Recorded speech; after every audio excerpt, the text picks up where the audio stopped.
introducing him. And Academy is involved into many healthcare-related training like a degree and PG diploma and certificate programs like MBA in hospital administration, and then PG diploma in healthcare and hospital administration and quality management, PG diploma in health and law. Then there are niche programs like program on NQAS, NABH, nursing excellence programs are there. And some time back, we were also doing some equipment audit for the public and private sector, equipment utilization audit hota tha, to see that how much the biomedical equipment is utilized uh, in its lifetime and what problems does the equipment. I think material vigilance program is many steps further than that. It relates to the safety with the patients. And Academy has got elected body, which is there in place for 2 years. And anybody who has done anything in hospital administration can become one of the members.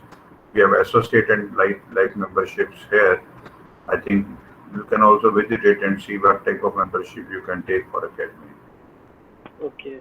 And we are not-for-profit organization basically, and running our these academic activities for for furthering the cause of hospital administration and to have this specialty grow in this country officially. Sir, you told that you have provided some sort of training and some sort of degree and diploma courses to the students and stakeholders. So, Yes. so I just want to ask one thing: whether this course is Courses are free or it is chargeable? they are chargeable because Okay. not-for-profit does not mean that the basic function which it undertakes will not be charged, because in university program, university will charge Yes. fee. Yes. There are going to Yes. be Yes. examination, there are going to be lectures, there are going to be books. Okay. And as of now, they are running online or offline? Since last 14 months, we are running virtual programs, but we have the mix of both virtual as well as on-site programs, which are run in our Noida campus, and some programs we also handle for the clients in their locations, but larger Okay. clients. We have their in their Sir, so please share the entire details to me, Yes. as it will be beneficial for some of my colleagues and What trainees. we can do, Dr. Shatranjay, we will provide you our website. You can Okay. visit our website anytime, and our website is always updated about what programs are going on, what are going to come in future, and all the forms, fee structures are provided right there, always open. So we'll provide you that detail, ahindia.org. I think it's written on your screen also at the bottom. Okay. Yes, I got it. That is the website. Anybody can visit that website and look at what programs for which the admissions are on, and one can always join them. The beauty of the whole thing is that our programs are least price programs in the country, and our faculty is the ACE faculty because it comes from the apex institutes of the country like AIMS, AFMC, PGI, and other medical college, healthcare hospital administration departments. I think that is the strength of this association. Okay. Good. Good. We like to have more programs from you. This is only an introductory program. Going forward, we will have some advanced program also on material vigilance sometimes later. Okay.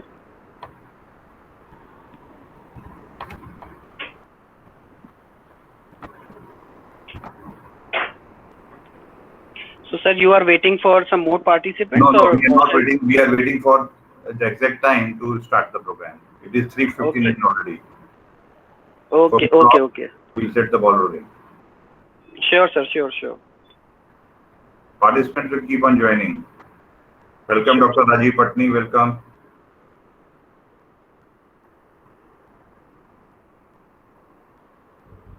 Thank you. Looking forward to today's session. Yes. I think it's going to be very exciting. A different type of thing we are going to talk about materials. Dr. Yashpal, sir. Yes, Dr. Ashish. Sir, can we set the ball rolling? Yeah, we can do that because you are We have exactly the just time. some preliminaries. Meanwhile, in the next 4 or 5 minutes, more people will join by the time the lecture begins. All right. Right, sir? Okay, sir. Thank you, our President, sir. Dr. Ashish Gupta, the Program Director of Academy, on behalf of AHA, welcome you all to this webinar in the series of webinars which AHA is now holding every fortnightly. Today's webinar is based on Material Vigilance Program of India, which is being conducted in this country by Indian Pharmacopoeia Commission under the Ministry of Health and Family Welfare, Government of India. For setting the ball rolling, I will now invite our President, Dr. Yashpal Sharma, for a brief on this for next 4 or 5 minutes. Over to you, sir. Thank you, Dr. Ashish. I take this opportunity to welcome you all, my senior colleagues, members of Board of Executives, office bearers of AHA, then executive members of regional chapters have also joined, members of Academy of Hospital Administrations, and our special guests of today's webinar, Mr. Shatranjay Shukla and Mr. Pawan Kumar. We are today going to have a webinar on Material Vigilance Program of India. And as you're aware that Material Vigilance refers to the medical devices and pharmacovigilance to the medicines. Material Vigilance is a relatively new program of Government of India, started in 2015, but the medical devices rules, came in 2017 only and became effective in January 2018. That's why I said that it's a relatively new program. And medical devices include, you all know that, include all instruments, apparatus, appliances, implants, materials or articles used in diagnosis, prevention, monitoring, treatment of any disease or disorder. It includes small items like thermometer, hypodermic needles, to big items like ventilators and cardiac stents, etc. Long list of such items have been notified under medical devices in recent years, which even include now MRIs, CT scan, dialysis machines, etc. And you all are aware that no medical device is completely devoid of risk. So it is essential to have monitoring mechanism for the patient safety. Ministry of Health and Family Welfare, Government of India has approved and started Material Vigilance Program of India, which is an effort to ensure safety of the medical devices. And today we have with us two experts on the subject, Dr. Shukla and Dr. Mr. Pawan Kumar. They will enlighten us on the Material Vigilance Program of India, its benefits, description of devices, adverse events reporting, etc. I welcome you all once again, and especially our guests of today, and hand over to Dr. Ashish, our dynamic program director, to start today's program with a talk. Thank you, Dr. Ashish. Thank you, President, sir. Before I hand over to the speakers, I must repeat the basic rules for today's webinar. Everybody will be muted during the webinar except the speakers.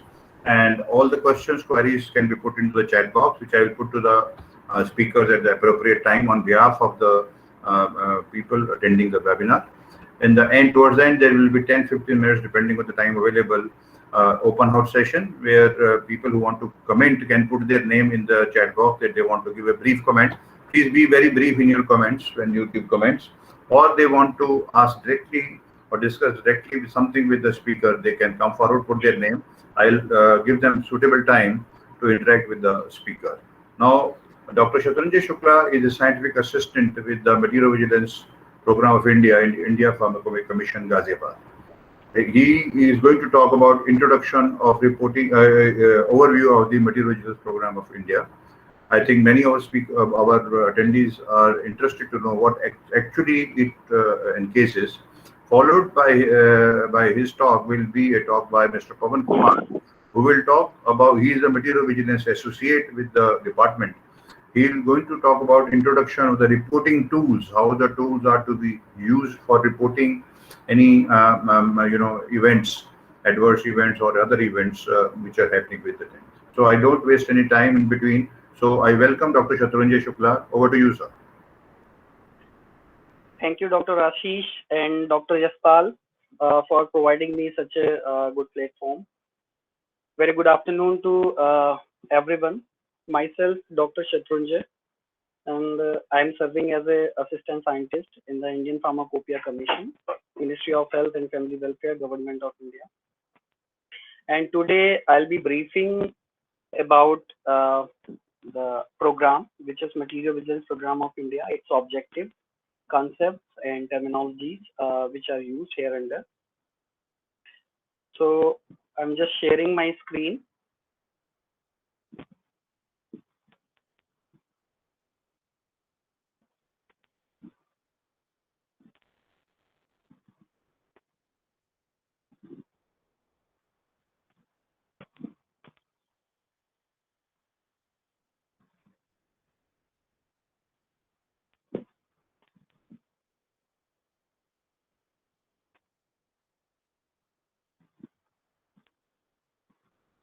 Is my screen is visible? Your screen is visible. Okay, means you can see the title slide. You can see. Yes, we can see, but you can put this into slideshow if you can. Sir, I'm not getting your voice properly. Can you put this into slideshow? Sure.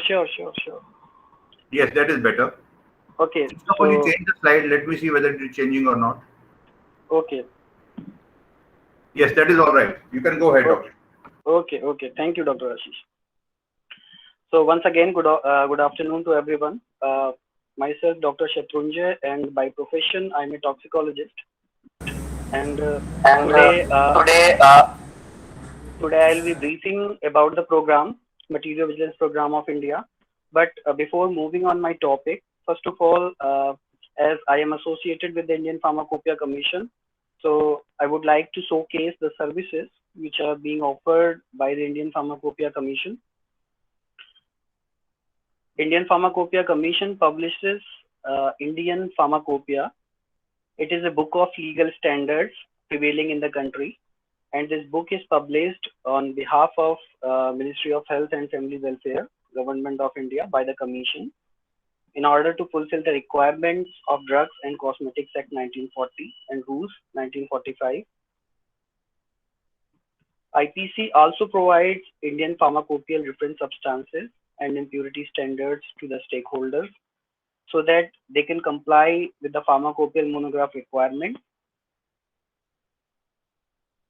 IPC also publishes a book which is the National Formulary of India. This book is published in order to enhance the rational use of medicines as well as vaccines by the healthcare practitioners in India. And apart from that, IPC also runs two national level programs. One is PVPI, that is Pharmacovigilance Program of India, and another is Material Vigilance Program of India. And today's topic is the Material Vigilance Program of India. So now, what is the material vigilance? It is simply the study and follow-up of adverse events that might happen because of using medical devices or in vitro diagnostics.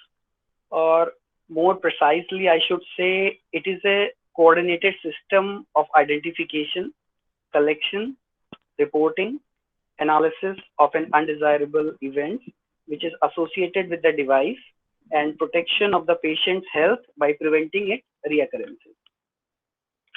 One thing that I should clear here, that material vigilance is exclusively associated with the medical devices and in vitro diagnostics, while the pharmacovigilance refers to the medicines and vaccines. Now, what constitutes the medical device?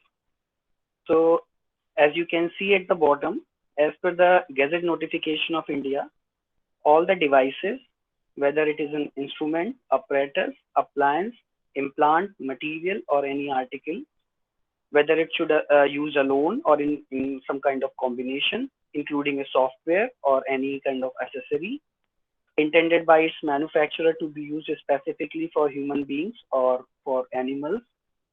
And the important thing is that device or that instrument doesn't achieve the primary intended action in or on human being by any pharmacological or immunological or any kind of metabolic means, but that should assist in its intended function by such means for one or more of the specific purposes of diagnosis, prevention, monitoring, treatment, or alleviation of any disease or injury,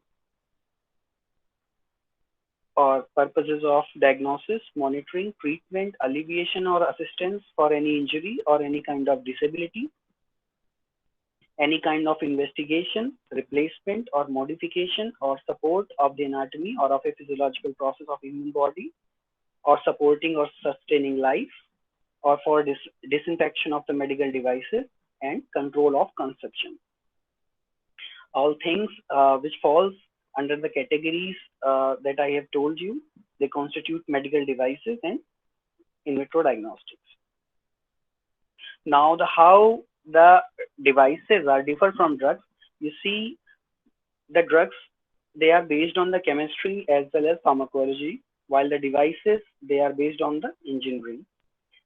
In case of drugs, we study safety as well as efficacy of a drug, while in devices, we study safety as well as their performance or their accuracy. In drugs, there are clinical trials 1, 2, 3, 4, while in devices, there is a clinical evaluation. In drugs, good manufacturing practices are followed, while in devices, quality management system is there. In drug, local and systemic toxicity is studied, while in devices, biocompatibility is an issue. Drugs, usually, they have a longer product life cycle, while the devices, they have a very short span of time. In drug, we study drug-to-drug interactions, while in devices, we study the malfunctioning of devices. Or sometimes in case of devices, we study false positive and false negative results.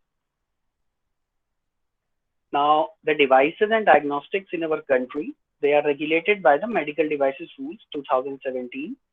This rule has framed by the Ministry of Health and Family Welfare on 31st of January 2017, while the same is effective since January 1st of 2018 pan-India, and the provisions related to import of devices and diagnostics, manufacturing, labeling, distribution, and sale are covered under the Medical Devices Rules 2017.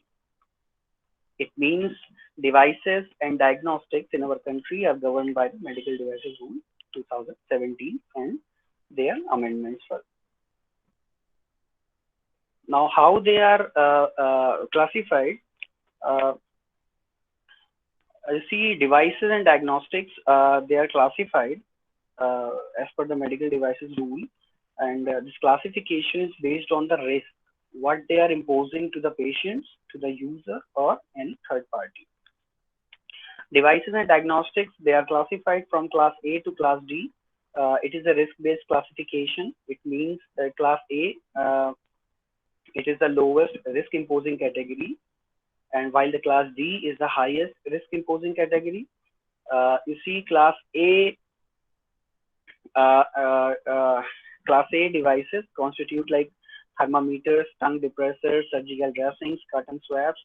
You can see that these devices impose minimum risk to the user or to the third party, while class B is low to moderate risk category, and it includes hypodermic needles, suction equipment, hematology reagent kit, while class C is a moderate to high risk category, and it includes the lung ventilators, bone fixation plates, intraocular lenses. Class D is the highest risk-imposing category, means the devices which falls in class D category, they are the highest risk-imposing devices, either to the user or to the healthcare practitioner or to the third party. and they include cochlear implants, cardiac stents, implantable defibrillators. If any of you want to see the detailed list of classification, then you can go to CDSU website, that is cdsu.gov.in, or you can contact to us. We can also provide to you. As per National Regulatory Authority, which is CDSU in our case, these devices are notified. It means they are regulated as per medical devices rules. These are the class of devices. So hypodermic syringes, needles, perfusion sets, in vitro diagnostics, including blood grouping seras, cardiac stents, drug-eluting stents, catheters, intraocular lenses, cannulas, bone cements, balls, scalpel sets, implants, ablation devices, internal prosthetic replacements, ligatures, sutures, and staplers, intrauterine devices, condoms, tubal rings, surgical dressings, umbilical tapes, blood and blood component bags, organ preservative solution, nebulizer, blood pressuring monitoring devices, glucometer, digital thermometers, all implantable devices and equipment, CT scan, MRI, defibrillators, PET machines, X-ray machines, dialysis machines, bone marrow cell separator, disinfectants, and insecticides specified in the Medical Devices Rule 2017. They all are notified. In addition to that, CDSU also has issued a notice that anything which falls, which suits as per the definition of medical devices, they must register themselves, and they are regulated very soon. So now the question is why we need this program, that is material vigilance, why we need this program. So for this, I have a very short video. So you just go through it.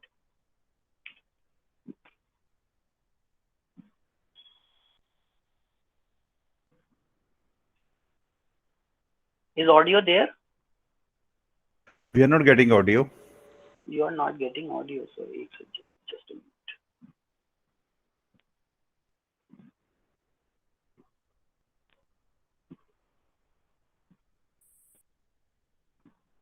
Sir, I think it's some kind of technical error is there.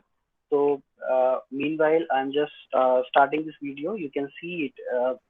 Means whatever the message I want to convey to the audience, it will be clear, sir.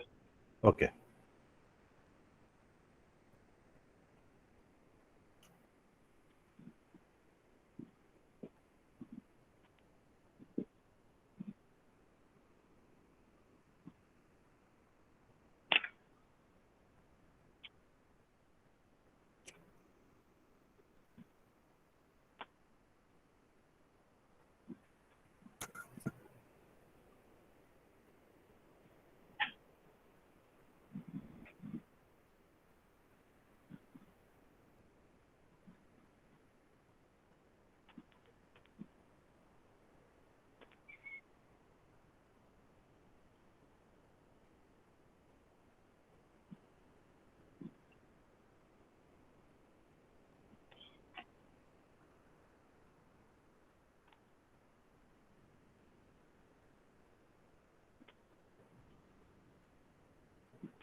ये दवाई तो क्या हुआ पापा?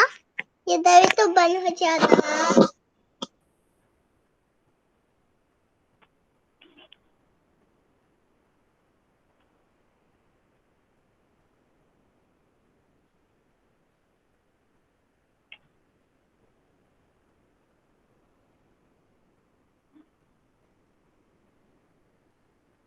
So with the help of this video, I just wanted to convey that you can see that implants, they can cause metallosis, they can cause pain, and they can cause hospitalization. So Even I'll quote some more examples. When I joined this commission in 2017, and in 2018 I joined this program, and instantly I got to know that a man who was carrying an oxygen cylinder near to a MRI machine in a very prestigious hospital in Mumbai, the man was instantly sucked up by the MRI machine and he died. In a different example, 5 newborn babies who were kept in a phototherapy unit in a hospital in Patiala, Punjab. All the babies were burnt alive and charred to death because of some faulty devices. In addition, in this program, through entire month, we receive number of adverse events because of cardiac stunts and drug-eluting stunts. They cause dissection, they cause thrombosis and restenosis to the patients, and that will eventually lead to the patient death or their hospitalization. So, because of such faulty devices and horrific incidents, the Ministry of Health and Family Welfare approved to commence a program that is specifically for post-market surveillance of the devices and in vitro diagnostics in India. And finally, this program came into picture when the then DCGI, Dr. G.N. Singh, he launched the program. Sir, please switch to the PPT mode, sir. Slideshow. Okay. It is too small. Yes, thank you so much. Okay. So finally, this program came into picture on July 6th of 2015 at Indian Pharmacopoeia Commission, when the then DCGI, Dr. G.N. Singh, launched this program. And for the smooth functioning of this program has 3 partners, and in that, IPC is serving as a national coordination center for that program, and NHSRC, which is National Health System Resource Center, is serving as a technical support and resource center for the program, while the SCTI-MST, which is Sri Chitra Tirunal Institute of Medical Science and Technology, Trivandrum, they are serving as a national collaborating center for the program. And now I will tell you how this program works. You can see at the bottom, healthcare professionals, manufacturers, or device importers, or distributors, or device users, or any third party who is aware of any kind of adverse events associated with device or any kind of diagnostics. They can report such adverse events to the nearest AMC, which is Adverse Drug Reaction Monitoring Center, and MDMC, which is Medical Device Adverse Event Monitoring Centers. I would like to tell you that IPC has 350 Adverse Drug Reaction Monitoring Centers and 101 Medical Device Adverse Event Monitoring Centers in India. And they are also equipped with a research associate, which is hosted by the IPC there. So you can contact to your nearest AMC or MDMC in case of any adverse events which is associated with either with device or drug. Our research associate at AMC or MDMC, they can collect information and they will submit in a very specific format to the IPC. And IPC, along with its partnering organization, will review the adverse events, and with the help of a number of subject experts, we will find a signal if there, and then we can communicate the signal to the National Regulatory Authority of India, which is Central Drugs Standards and Control Organization, CDSCO. While device manufacturer, importer, and distributors, they can directly report such adverse events to CDSCO or via IPC. This slide shows the presence of Medical Device Adverse Event Monitoring Center. Actually, this is a bit old. As of now, we have 101 Medical Device Adverse Event Monitoring Centers in India. And as I have told you that each center is equipped with a coordinator or deputy coordinator and a research associate. Coordinator and deputy coordinators, they are basically responsible for the expansion and reach of the program to the maximum extent possible to the maximum number of users, and they will also responsible for the proper coordination with the NCC, MVPI, IPC for the better implementation of program and sending regular feedback to NCC. While the research associate posted at AMC or MDMC, they are basically responsible for the collection and follow-up of the medical device adverse events, and they will also responsible for the conduction as well as to sensitize the healthcare professionals in their periphery hospitals or in-house hospitals. Now, I will tell you the responsibilities of the partnering organization. You can see IPC is basically responsible for the coordination with the all partners and stakeholders of the program.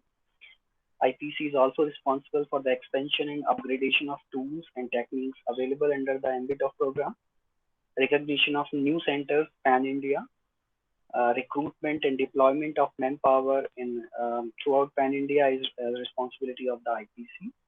The prime one is the data collation, analysis, and signal detection, if any, and the publication of resource material. While Sri Chitra Tirunal Institute of Medical Science and Technology, they will basically responsible for providing R&D supports for the medical devices and in vitro diagnostics to the program. They also extend their support and data analysis and release of medical device alerts. NHSRC is there to provide technical supports on preparation of SOPs, newsletters, and guidance manuals. They also extend their support in identification of new MDMCs, which is based on geographical location. Means we have to identify MDMCs in each district of the states in India. In CDSCO, basically they are the national regulatory authority, so they will be responsible for ensuring safety, efficacy, and quality of medical devices sold in our country. They also are responsible for taking appropriate regulatory measures based on the recommendation what we have sent to them. They also do audits and inspection of manufacturing and storage sites of medical devices and vitro diagnostics. So as of now, as I have told you earlier, that we have identified 101 dedicated medical device adverse event monitoring centers across the country. They include government hospitals, research institutions, corporate hospitals, and district and primary health centers as well. We have also developed a very sophisticated online fillable adverse event reporting form, which is available on our website. It is freely available. Anybody can use it. We have also published reference manual for medical devices. And this book is available at IPC on the sale basis. If any of you want to purchase it, then you can contact us. And as of now, we have received more than 4,500 medical device adverse events. And we have analyzed it and found number of signals that we have communicated earlier to CDSCO. Now, I will share or I will brief some important definitions, starting from adverse events. Adverse event is any unexpected or inappropriate medical occurrence or any unintended disease or injury or any inconvenient clinical signs, including abnormal laboratory findings in subjects, users, or other persons, whether they are related or not related to the medical devices. You see, this relatedness is the area of investigation. So initially, no one can say that the adverse event is associated with the device or it is not associated with the device. So it is entirely subject of investigation. Types of adverse events: serious or non-serious, expected or unanticipated, frequent or rare. Clinical investigation is a systematic study of the investigational medical device in or on human participants to assess its safety, performance, or effectiveness.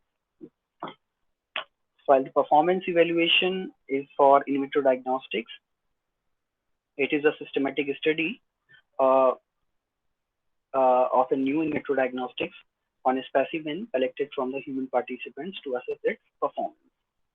What is the conformity assessment?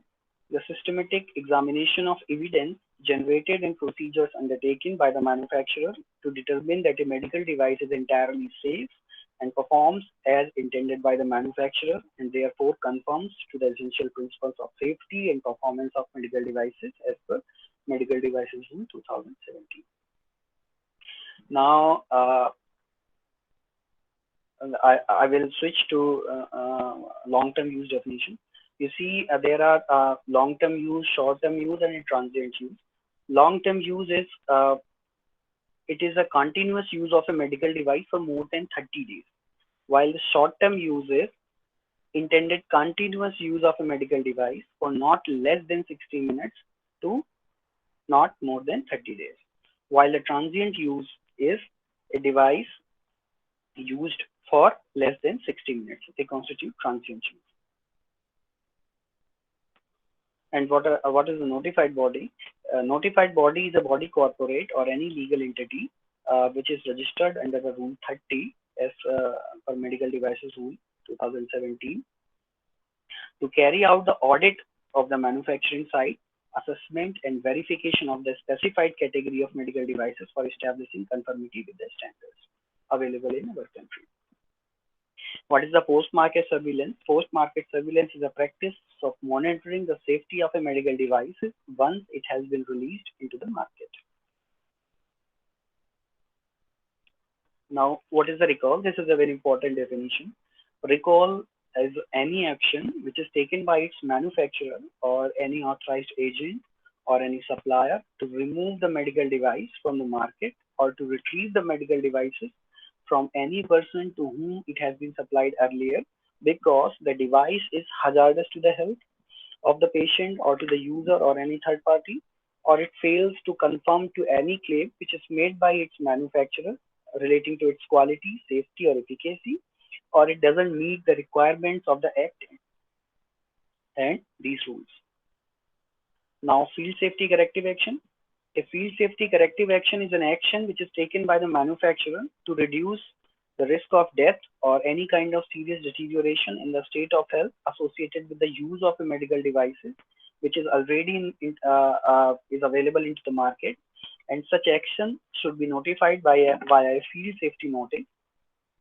Field safety corrective action include the return of a medical device to the supplier, or any kind of device modification, device exchange, device destruction, retrofit, or any advice given by the manufacturer regarding the use of the device. What is field safety notice? As I told you earlier, it is a communication by the manufacturer or its representative to the device users in relation to any field safety corrective action.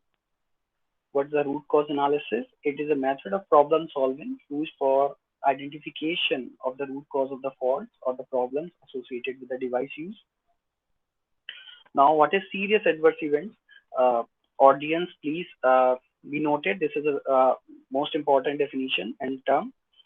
What is a serious adverse event? So, as per Medical Devices Rule 2017, any event that led to the death of the patient, user, or third party, or a serious deterioration in the health of the subject that either result in a life-threatening illness or injury, or results in a permanent impairment of a body structure or of a body function of human body, or required inpatient hospitalization or prolongation of existing hospitalization, or may result in any medical or surgical intervention to prevent the life-threatening illness or life-threatening injury or any kind of permanent impairment to a body structure, to a body function, or any kind of fetal distress, fetal death, or congenital anomaly or birth defect.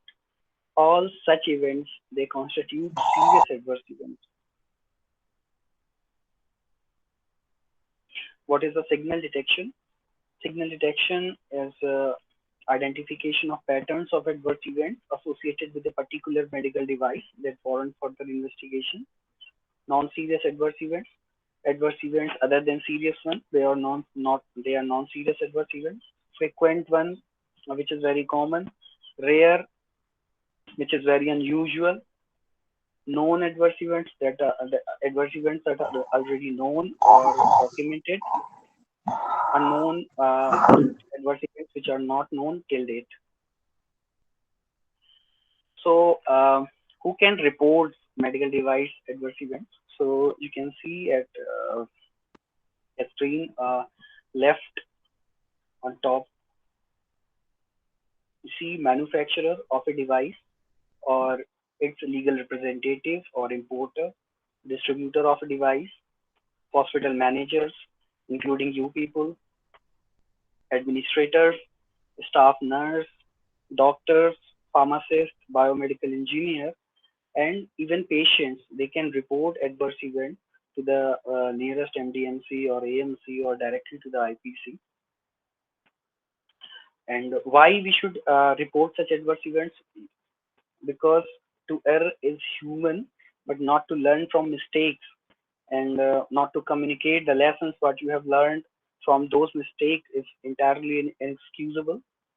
And besides, it is our moral as well as a ethical responsibility, because we all are healthcare professionals or associated with this hospital job. So it's our ethical and moral responsibility to report adverse events. And what to notify? You see, any dysfunction or any change of the characteristics or performance of a device, or even any inadequacy in the labeling or instructions that lead to or can lead to the death or a serious injury to the patient or a user or a third party, such things can be reported. And how to notify? As I have told you earlier, that IPC have developed a online fillable reporting form which is available. This is the dummy copy of medical device adverse event reporting form. Following my presentation, my colleague Mr. Pawan will detail you about the form and how to fill this form. It will be a very nice session, so please be there. We also have a mobile app which is available on the Google Play Store. And in addition to that, we also have a toll-free helpline number, that is 1-800-180-3024. This helpline number is available from Monday to Friday from 9:30 to 5:30. So anybody who is aware of any adverse event can use this toll-free helpline number and register their adverse events to IPC. And what is the incident reporting criteria? So any event which meets all three criteria, A, B, C, so such things can be reported. Like A, any untoward or undesirable event has to be there, and the manufacturer's device is suspected to be a contributory cause of that event. And C, that event or undesirable thing lead to or have led to one of the following outcomes, like death of a patient, user, or any person, or any kind of serious deterioration in the state of health of a patient, user, or any person, including but not limited to permanent impairment of a body structure or of a body function, hospitalization or prolongation of hospitalization, or any kind of birth defects and congenital anomaly. So if three things are there and they meet the requirements A, B, C, then that things can be reported to IPC or to MDMC, AMC. This is a dummy copy of adverse event reporting form. Mr. Pawan will cover it. We also developed a one-page reporting form specifically for personal protective equipment, which are being used right now because of prevailing pandemic in our country in a very big manner. So even if you face any adverse events of associated with personal protective equipment, either of its quality or its efficacy, then you can report such adverse events to IPC. What are the information that has to be there in MDA form? The reporter information is foremost. Device information has to be there. An undesirable event, description of that event has to be there. You have to mention whether the adverse event is serious or not serious.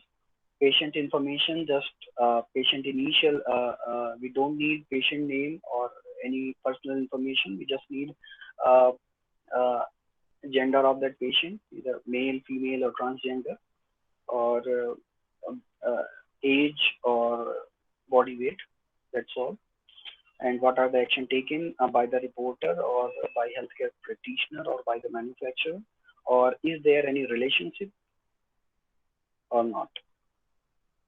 How can you identify MDA? You can check medical records, you can check biomedical log registers, you can directly ask questions to the patients or to clinicians.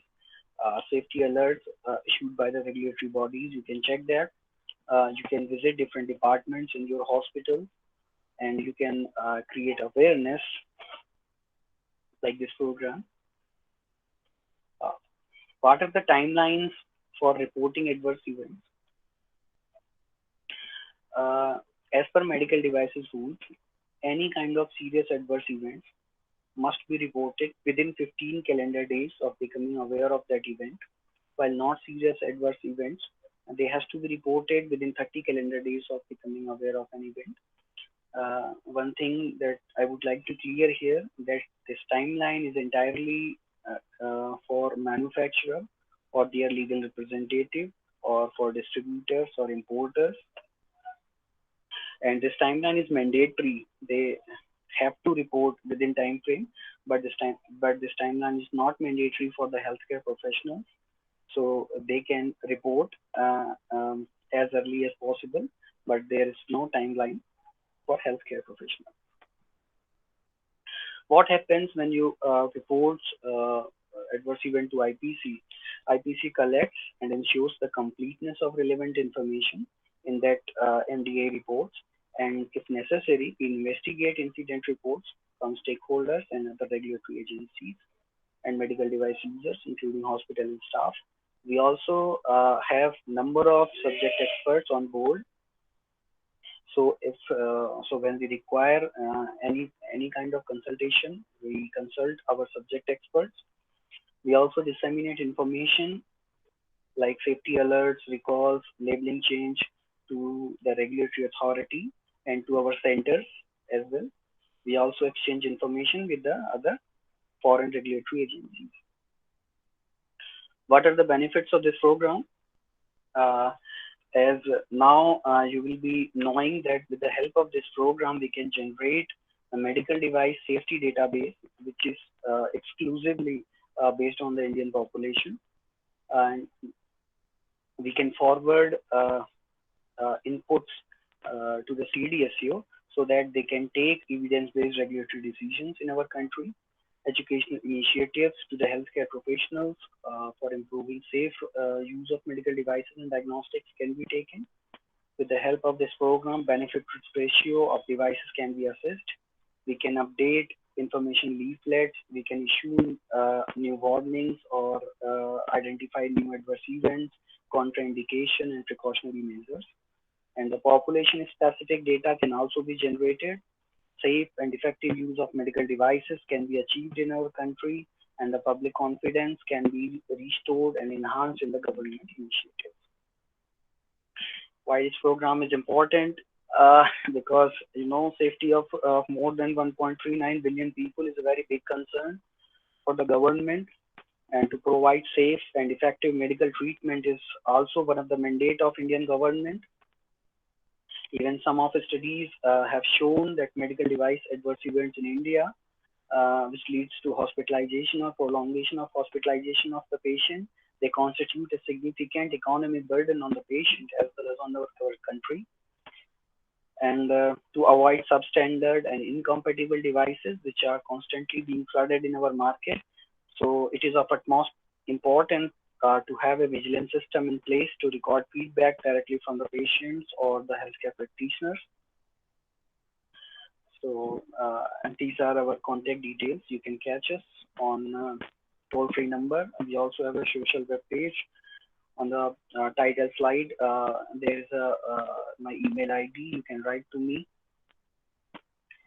So please report the incident. It can save a life. Thank you very much. Thank you, Dr. Mrityunjay. Dr. Mrityunjay, Pawan is going to take how much time to present? Sir, it Because will already take. overshot the time. Okay, sir. Sorry for that. But Pawan will take approximate 30 minutes. 30 minutes. Sir, it will Okay. take because he will demonstrate how to report. Okay. Okay, so you can ask him to be precise. Yes. Pawan, please come in. Pawan. Yes, sir. Sir, am I So, audible to you? Pawan. Pawan, Yes, you are Pawan. audible. Pawan, Yes, you are sir. audible. So because Yes, sir. we are running short of time, so please be very specific and try to Sure, finish sir. within 20 to 25 minutes. And do Please. not duplicate the things. Sure, sir. I'll take care. Yes. Okay. Okay, Okay, Pawan. okay. Okay. Oh, so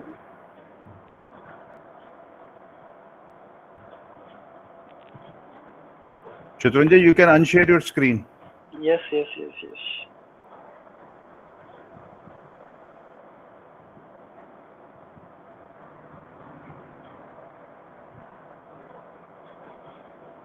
is my screen visible to everyone? Yes, Pawan, it is visible. Okay. So, Dr. Shatrunjay Shukla already explained the basics and essential of Material Vigilance Program of India.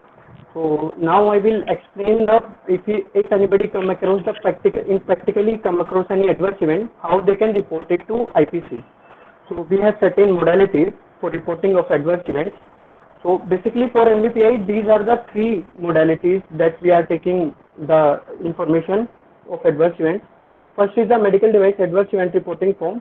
This is editable PDF and anybody can edit the PDF into any browser or any software, and there is no need to take print, fill it and scan it directly from the PC. They can fill and email to us. Second, we have a toll-free number 1800-180-3024, and anybody can contact on this phone number, and it is available from Monday to Friday 9 to 5:30. And third, we have a single-page editable form for personal protective equipment. So in the queue of COVID-19 pandemic, we have designed a very short form so that anybody can quickly report the PPEs if they are facing the issue with the personal protective equipment like masks, gowns and other PPE like gloves.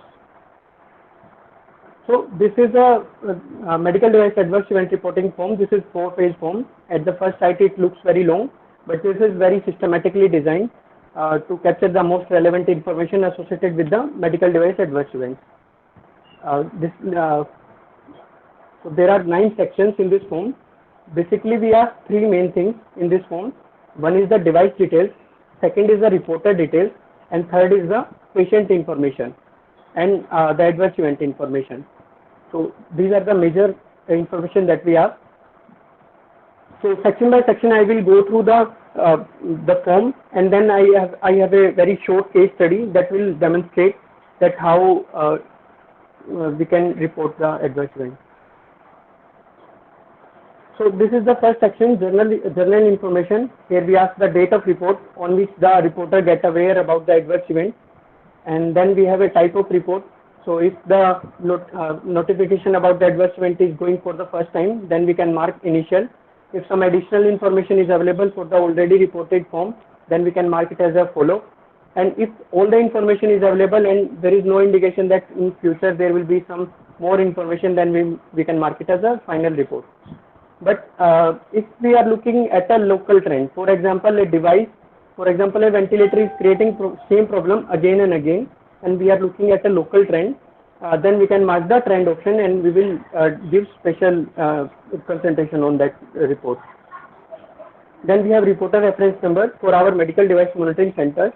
So this is for our designated centers only, so that we can create reference numbers. Second section is the reporter details. So this information is utilized for the process of follow-up. The first section is type of reporter. So this point is self-explanatory. If the reporter is manufacturer, importer, distributor, or healthcare professional, patient or other, they can specify the relevant details. Then if sometimes what happens, if any adverse event happens, the reporter usually contact the manufacturer first. So in this, the second subpoint, we ask this information that whether the reporter have informed the manufacturer or not. So if the reporter has reported to the manufacturer and they have received some feedback from him, so that is we have asked in the second sub point, the B point, is the reporter is also submitting on the behalf of the manufacturer or not. So the third point is the name, address, telephone number and email of the reporter, so that we can take the further follow-up. If some information is missing, we can contact him and take the further follow-up. The next section is the device category. This is the general information about the medical device, whether it is therapeutic, diagnostic, preventive, assistive. So most of the points are self-explanatory. There are 3 subsections: medical device, in vitro diagnostics, and the medical equipment and machines. So medical device is the most broader category. IVD and medical equipments are specific categories.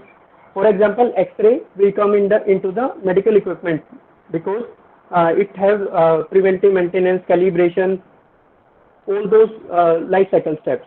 But if we take an example of hip implant, it will not have the preventive maintenance, calibration, or any corrective maintenance. So that will come under the medical device, which is the most broader category. The next section is the device specific details. So in the previous section we have asked for the general details of the medical device, but in the next 2 sections we have asked the specific information about the medical device. So this information we can find on the device labeling, and maybe some of the information we can find on the device manufacturer page or the device information page. First point is the device name, trade name, brand name. So the device journal name and the brand name of it, and that information we can find on the device labeling. Then the device maker, manufacturer, importer, distributor. So that information also we can find on the device labeling. Then again, the information is the device specific.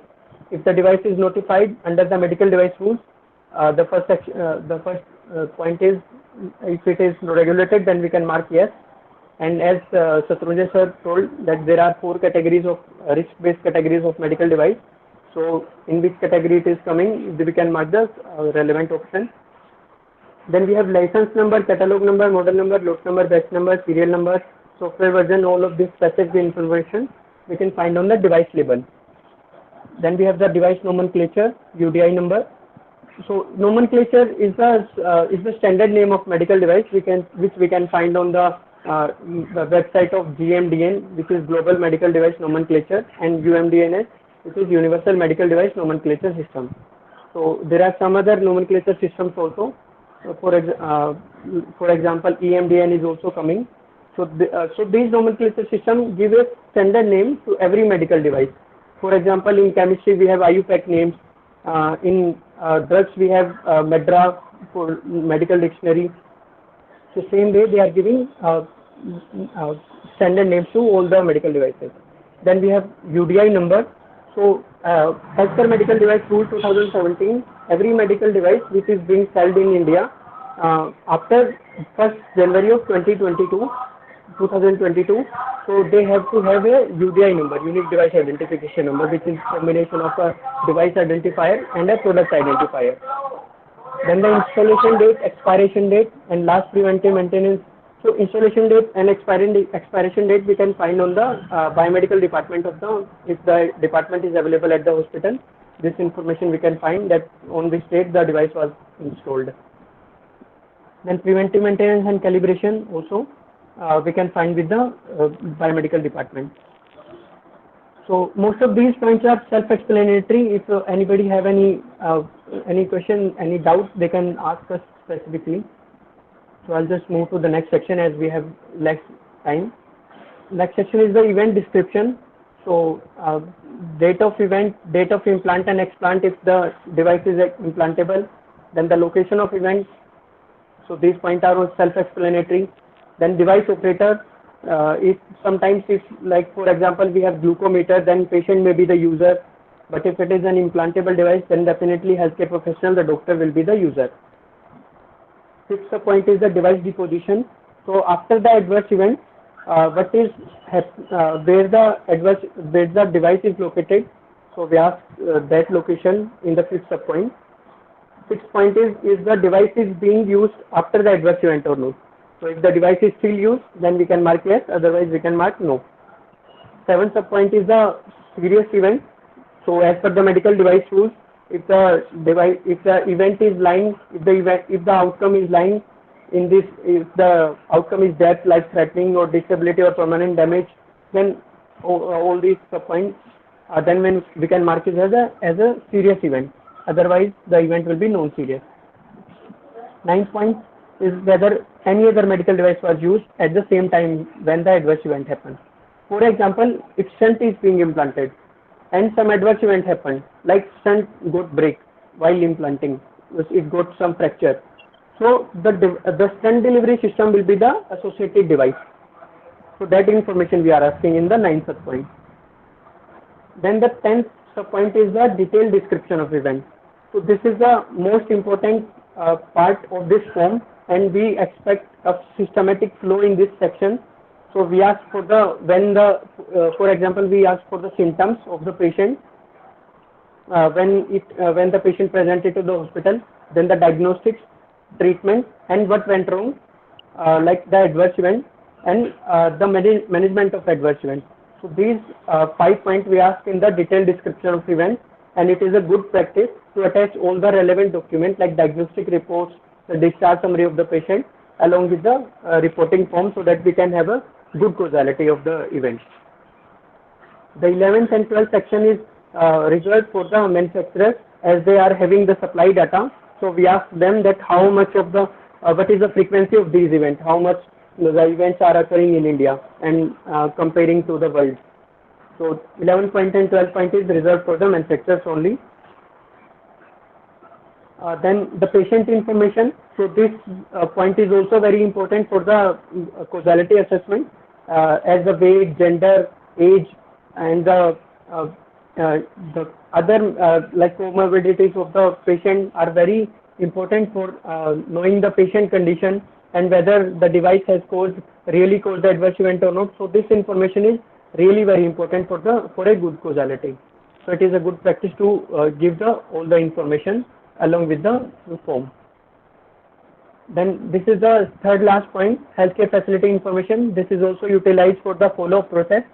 The name of the hospital, the address of the hospital where the event occurred, and one contact person, so that we can contact him in case of some information is missing, we can contact him. The second last point is the causality assessment. First point is investigation action taken. So the immediate action following the adverse event, that information came into the investigation action taken. Then the second sub point, if the root cause is known, the reporter already know the root cause of the event, then it will be that information come into the second sub point. This is the last section, and this is reserved for the manufacturers only. So if the reporter is having a review from the manufacturer, for example, an adverse event happened and the reporter informed the manufacturer and they provided the review to the reporter, then that information can come into this section. So do we have a time to discuss a case study? Otherwise we can skip it and we can circulate it and everybody can have a practice. I think you can circulate it to me. I will send it to everybody, or if you can present it within a few minutes, you can present. It is up to you, sir. Okay, sir. So I will just quickly give a quickly overview of this case study, yes, and we can circulate it hereafter. Yes, both will help. Thank you. Yes, sir. Yes, sir. So I have pre-filled form.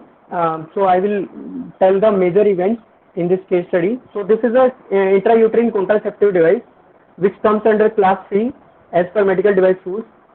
So in this case, so these are the major benefits of using this device. As for long term, this is used for long term. There is we can remove it anytime and we can have a conception again. So there are many benefits of using this device. And so these are the main components of this device, the device inserter, and there are threads attached to this device. So these are the major events.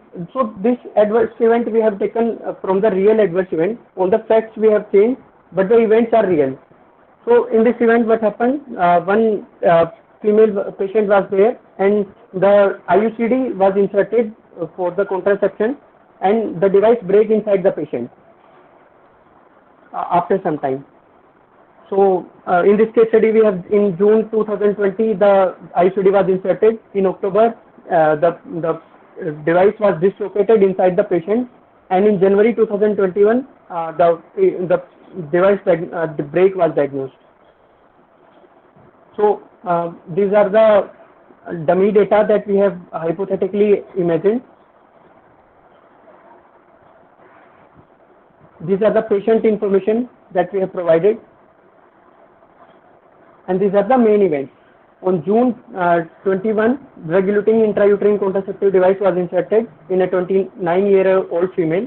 On October 4, 2020, after 3 months and 13 days, the patient was reported health issue and presented into the gynecology hospital due to irregular vaginal spotting and cramping. Ultrasound scan was revealed that there was IUD strings. So doctor usually recommend that the patient have to check the threads regularly. So the patient noted that the threads were lost inside. So upon examination, it was found that the device was dislocated into the uterus, and treatment was not changed. The device was reinserted by the doctor. But after some time, on January 13, 2021, the patient was admitted with complaint of device breakage. Seriousness was very medically significant. So the patient was recovered on January 15, and the fragmented parts were returned to the distributor for further analysis. So the manufacturer, as the device was returned to the manufacturer, they checked the device, and they could not find any big issue with the device. They told that everything is within specification. So in this case, we are role playing as a coordinator of medical device monitoring center. So in every medical device monitoring center, we expect a causality assessment committee. So they used to gather very frequently, maybe every month, and they discuss all the adverse event cases and do the causality of the event. And they do the first causality, and then at the NCC, National Coordination Center, IPC, we discuss the final causality. So this case study was also discussed in the monthly causality assessment committee meeting, and the House recommended that based on the available information, level of causality will be probable related to the device, because there is a relationship between the device and the adverse event. So this was the case study. I have a pre-filled form that I will circulate to sir, and everybody can have an example of that how you can fill if you come across any adverse event in future. Then we have a single page form for reporting of the personal protective equipment. This is very short form. We can report gloves, coveralls, goggles, N95 masks, shoe covers, face shield, body bags, and triple layer medical masks. So we are getting overwhelming response in relation to this reporting form. So these are the methods that you can report back to us after filling this form. So these were the overview of the reporting. So if you have any queries, then our team will be really very happy to answer your queries. Thank you so much, sir.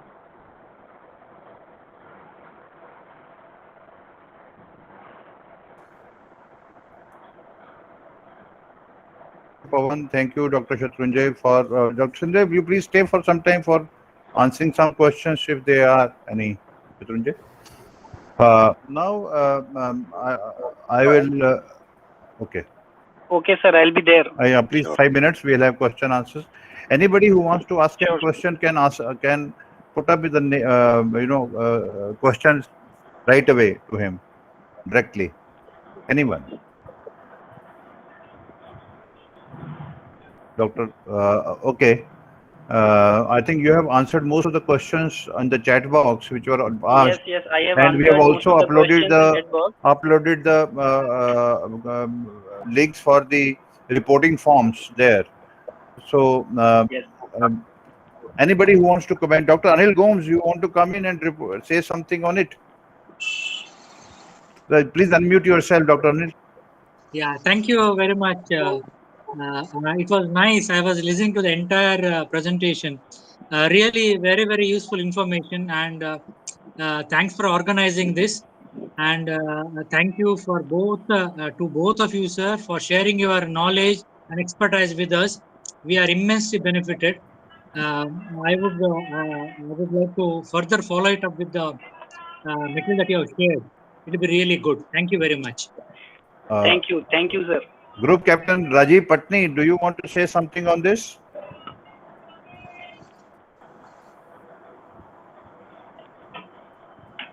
He's not there. Okay. So, my name is Vijay Krishnan. I would Okay. like to ask Please go ahead. how we can know what are the equipments or what are the devices which are presently being reported, the maximum number which is presently getting reported in the system and which is under investigation. Okay, so for your question, I'll ask to Pawan. Pawan, Yes, sir. you can answer his question. Yes, sir.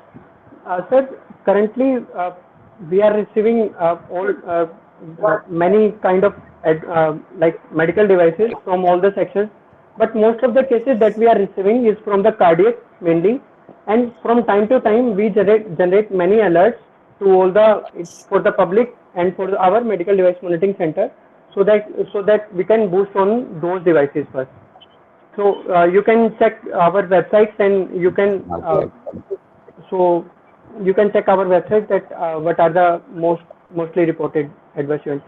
Currently, we do not have any public directory for where you can check the adverse event and the medical devices which are being reported. So more precisely, I will say that the cardiac stents, then the orthopedic implants, and intrauterine contraceptive devices, and IV cannulae. These are the most reported devices to the IPC. Just one added question, sir. Is there any plan in the future to add healthcare institutions which has departments which are capable of handling such a system, and which has a healthy adverse in equipment reporting system to share the data with them? Sir, as of now, it is open. Any institution who is engaged in currently using devices or diagnostics, or whether they are involved in any kind of R&D with devices and in vitro diagnostics, they are most welcome. They can just write to us, or through this platform. One more thing that I would like to request to our organizer, that if any of your hospital or any institution want to enroll themselves under the NCC MVPI program, so they can fill our letter of intent. Letter of intent form will be provided very shortly to you. Hariharan, are you there? Yeah, we are there. Mr. Hariharan, are you there? Okay, Hariharan, you can. Yes, sir, I am there. I will share the letter of intent in the chat box. Sure. So, any of you, thanks a lot for this opportunity. Any of you, if you are interested to participate in this program, you just need to fill this letter of intent and send to us. The email ID is shatrunjay.ipc@gov.in. It is given in chat box. So you all are most welcome. Okay. Definitely, we will be happy to take you on board, sir. Thank you. Dr. Anil Patra, be brief in your comment. Please come in now. You wanted to come in.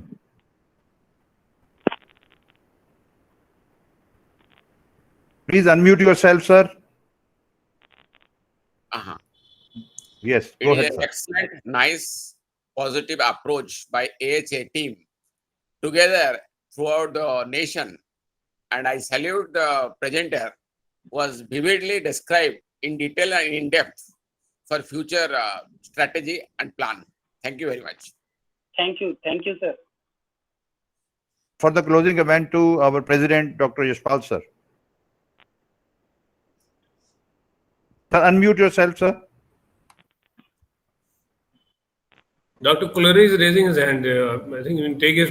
Yeah, Yeah, sorry. I'll just a small question. I just Dr. wanted to Sirkar. know. Yeah, I just wanted to know whether the pharma qualified person, pharma D or M pharma people who are taken as clinical pharmacists in some of the hospitals, are they being given this responsibility of facilitating this vigilance and filling up forms along with it? Because most of the doctors and the people who are dealing with the procurement action may not have so much of time to do, though if once it is a legal this thing we will do it. But I just wanted to know, this clinical pharmacist which is coming up, are they also given this responsibility, and is any appointment made mandatory by the government in government hospitals or private hospitals? Sir, I would like to tell you that the responsibility is given collectively to the clinical associates, or whether it is clinical pharmacist or PharmD students, or either they are biomedical engineers. So in our team, we have people from biomedical engineering field, people from toxicology discipline, people from pharma background, and PharmD students as well.